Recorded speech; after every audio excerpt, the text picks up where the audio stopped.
ভাই পিছনে পিছনে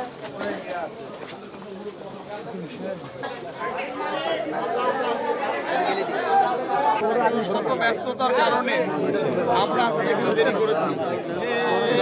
রহমান কাকা, আপনারা এটা দিয়ে ঘর বাঁধেন, ইনশাল্লাহ আমরা যদি ভালো সময় আসে আপনাদের আরো হেল্প করার চেষ্টা করব। আলহামদুলিল্লাহ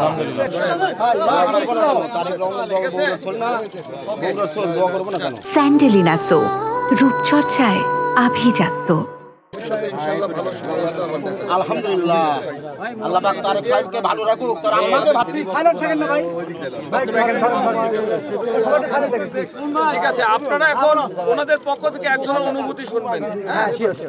জনাব তারেক রহমান পাঠিয়েছেন, কথা দিয়েছেন, সেই ওয়াদা অনুযায়ী আমরা আজকে ওনাদের পাশে এসে দাঁড়িয়েছি।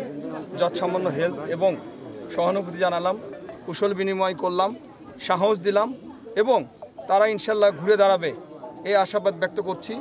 এবং আপনারা এই অঞ্চলের মানুষ হিসেবে বেগম খালেদা জিয়া এই অঞ্চলের পুত্রবধূ, সাবেক প্রধানমন্ত্রী এবং জনাব তারেক রহমান এই অঞ্চলের মানুষের কাছে দোয়া চেয়েছেন, আপনারা তার জন্য দোয়া করবেন। সে ইনশাল্লাহ অচিরে ফিরে আসবে। তবে হ্যাঁ, ইনশাল্লাহ তারেক রহমান এবার আসবে নতুন রূপে, নতুন একজন মানুষ হিসেবে।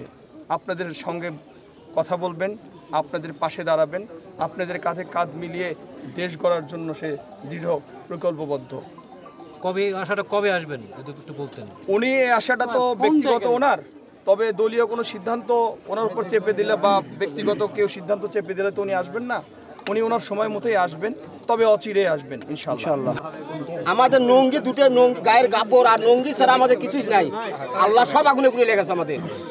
আপনারা সবাই যে আমাদের পাশে এসে দাঁড়াচ্ছেন, আল্লাহর কাছে আমি দোয়া করি যে আল্লাহ যেন সবাইকে ভালো রাখে, বুঝছেন। তারেক রহমান সাহেবকে আমি তো দোয়া করতেছি সবার জন্য, আল্লাহর কাছে 5 ওয়াক্ত নামাজ পড়ে তার জন্য দোয়া করবো। বিএনপির পরিবারকে দোয়া করবো আমি, তারা যেন সুস্থ থাকে, ভালো থাকে, আল্লাহর কাছে দোয়াটা করবো আমি।